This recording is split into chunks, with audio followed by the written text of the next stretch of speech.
Assalamualaikum warahmatullahi wabarakatuh. Today we from group 3 will be explain our summary. My name is Annisa Ayu Fadhilah. I will explain about semiotic, lexical item, and lexical relation. Semiotic is study of sign, symbol, and index. Symbol has no logical meaning between it and the object. For example, if we look the symbol of love, we see the red heart. An index is a sign where is a direct link between the sign and object. For example, smoke is an index of fire. An icon means a pictorial representation of something. For example, the no smoking signs always remind us of important message. Is lexical relation. First is homophony. Homophony is words that sound alike but they have different meaning and spelling. For example, one and one. The second is homography. Words are spelled the same but they have different meaning. For example, bow and bow. And third, homonymy is multiple meaning word. For example, suit yourself and wear a suit. And polysemy is different meaning but relate and the same spelling. For example, head for of the part of the body and head for the person at the top of the company. Fifth is synonymy. Synonymy is sound different in pronunciation but they have the same meaning. For example, smirk and smile.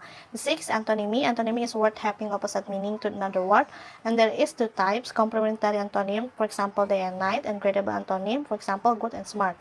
The seventh is hyponymy, word that is linked in the meaning but more specific than another word. For example, the word flower is hypernym, and the hyponym include rose, daffodil, and carnation. The eighth is metonymy. A word is replaced by something very close to original meaning. For example, to referring businessman, using metonymy would. And the last one, meronymy, is used to describe a part of a relationship between lexical item. For example, human has arm has hand, and hand has finger. So, arm, hand, finger are all meronyms of human. Preposition relations. The first is prepositions, is a trait that includes person or thing referred to by expression in a sentence and the situation.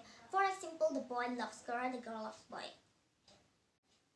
Truth propositions, determined by inspection. And the next is propositional relation. Propositional relation is an idea of certain proposition, and in the propositional relation there are entailment, paraphrasing, and presupposition. Okay, for that is sentence semantics. The first is static verbs. Static verbs are verbs that describe a state rather than action. For example, in the word agree, the sentence should be like I'm agree with you. For the next is dynamic verbs, are states that describe an action or things that happens and a continuous. It is classified into subtypes, durative and functional. For example, Johann winked is functional short duration and Johann slept is durative. I'm Indah Dwi Rizky and I will explain thematic roles. Thematic roles are relation of noun phrase depend on the meaning of the particular verbs. For example, the boy found the red brick. And there are types of thematic roles. First is theme versus rhyme. Theme is given information and it is the point message, and while rhyme is the remainder of the message and give new information. For example, my sister goes to campus every morning. In here, my sister is a theme, goes to campus every morning is a rhyme.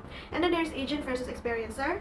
In here, agent is the animate doer of the action. For example, Pete stoked the cat, while experiencer is the entity that undergoes an emotion and expressed by the verb. For example, Kevin felt ill.